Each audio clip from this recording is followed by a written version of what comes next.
As many of you know, I am a fan of painted armour and especially painted helmets. I have quite a few in my collection.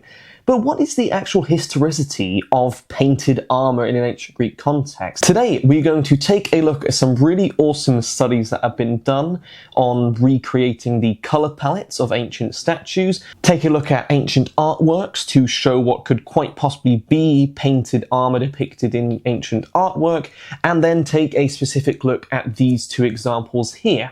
Now, painted armour is a bit of a debated topic, and frankly, I don't really see why it should be. We know that the ancient Greeks absolutely loved decoration. We see it from their shields, to their buildings, to their clothing, to torso armours. We often see tube and yokes being highly decorated, and ancient artwork also shows highly decorative armament. But there's always been the argument of, is it artistic license? But for me, I think what is a better argument is, what type of decoration is this showing? Unfortunately, no surviving helmets seem to show any examples of paint.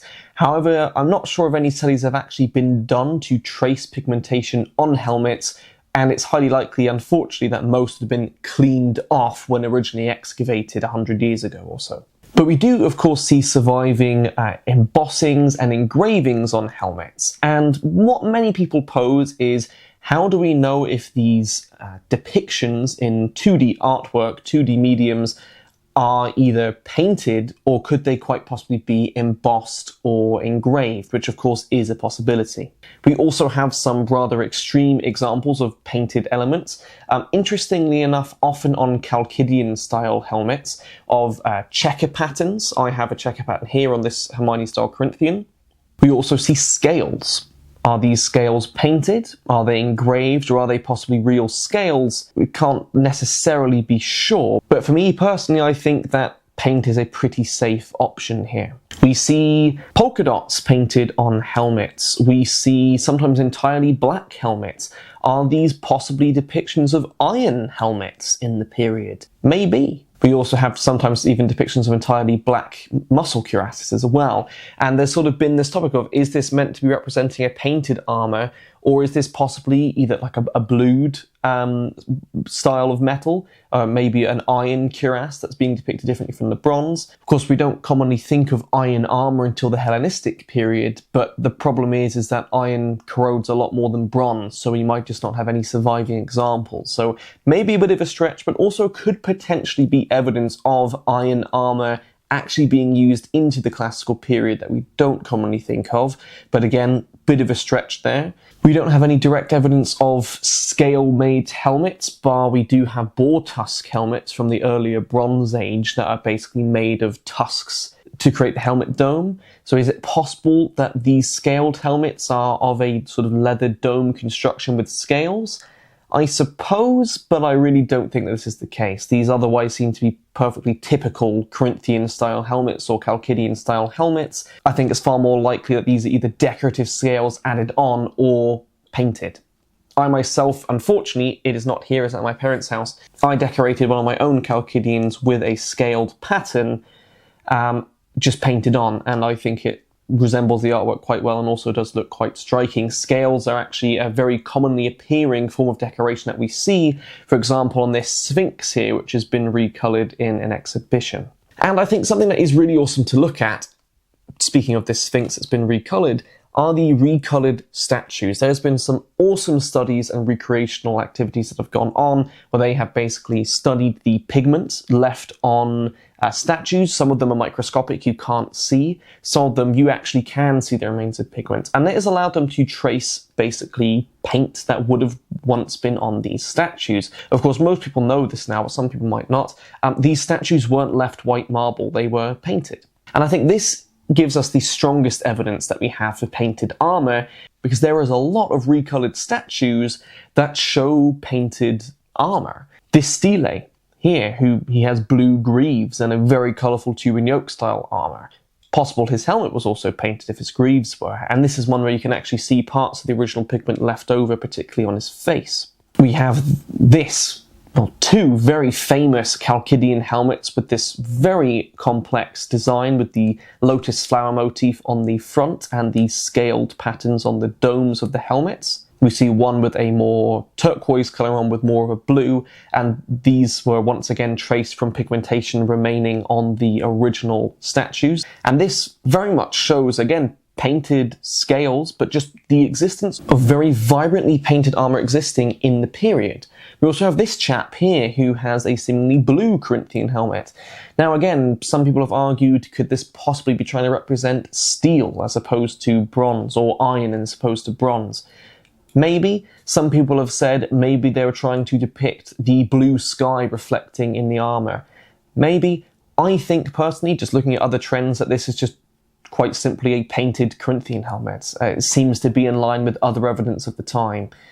We see painted helmets as well, and this is also quite possible when we see these blackened helmets, or even, like, for instance, the cheek plates painted black on vase depictions. Could be something like this. It might not necessarily be black, right? It could be red, it could be green, it could be blue, it could be any other colour that, you're limited to very few colours on a vase. But it seems to be that painted armour did exist, and I just think this falls in line with the style of the day. You see highly decorated crests and crest boxes, you see highly decorated shields, you see highly decorated cuirasses and turban yokes. One of the biggest questions is, of course, how can we tell that these are either painted or engraved or embossed? And the truth of the matter is you can't. That's up to your discretion. We see, for instance, later in the medieval period, paint being a means of poorer individuals of decorating their munitions-grade armour to a higher level. For instance, this very famous sallet, as opposed to the more knightly class would rely on physical embossing and engraving on their armour. So it's possible that this could be the case as well for the ancient Greeks. Maybe the higher up aristocrats resorted to embossed rams' heads and engravings, whereas poorer individuals might decide to paint them on.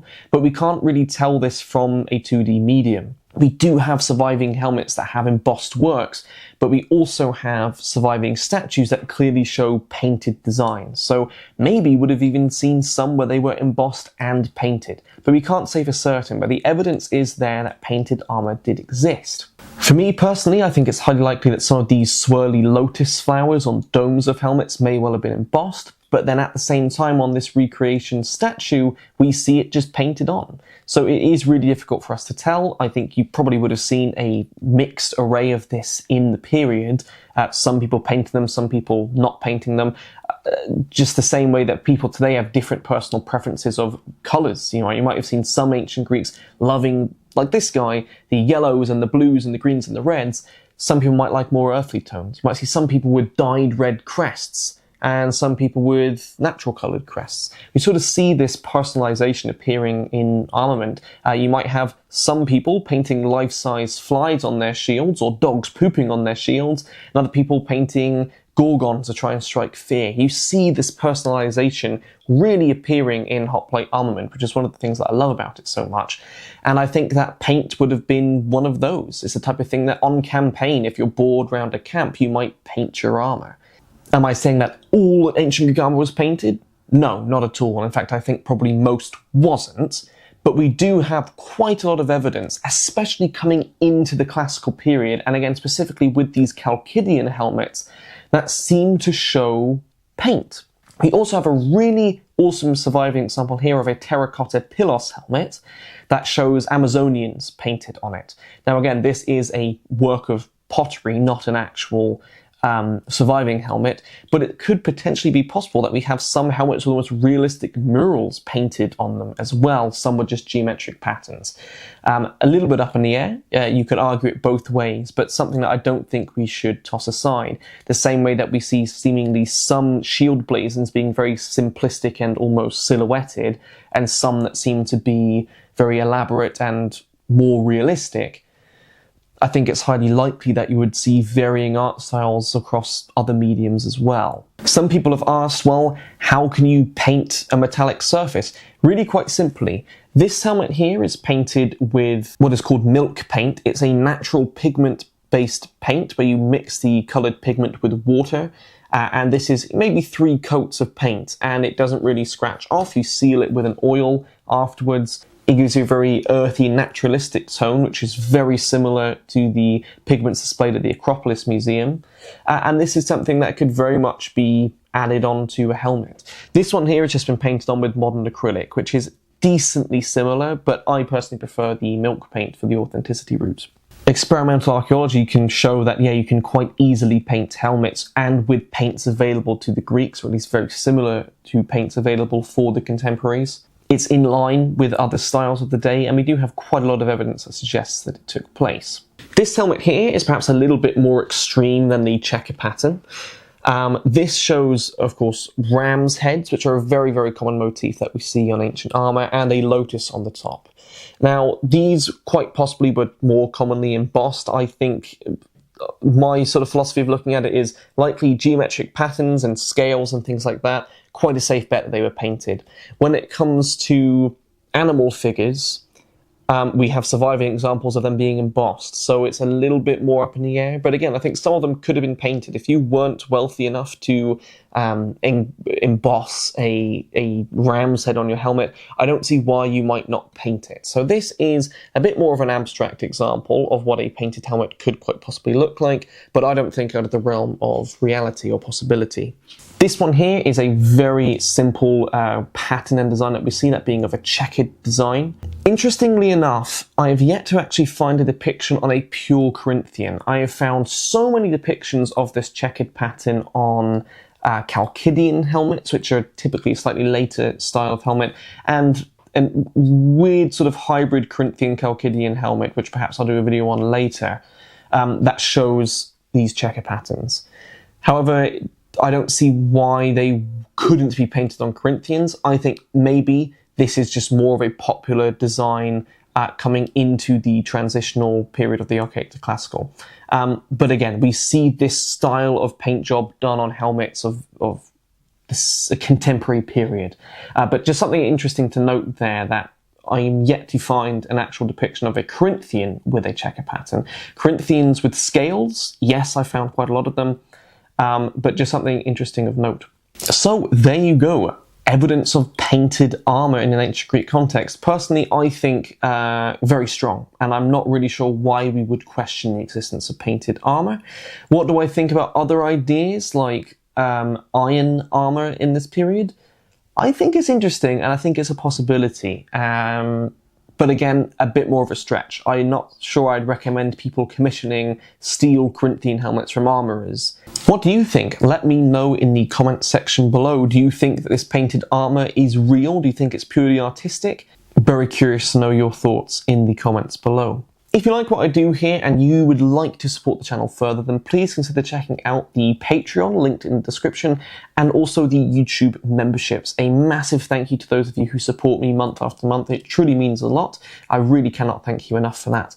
If you can't afford to do that or don't want to do that, no worries at all, but sharing the video, hyping the video, some new feature, and just commenting as well is a really great way to help these niche videos reach more people. So I hope that you enjoyed this video. I hope that you found it interesting. Make sure to check out the other episodes in the Armour of the Ancient Greek Hoplite series, and I'll hopefully catch you in the next one.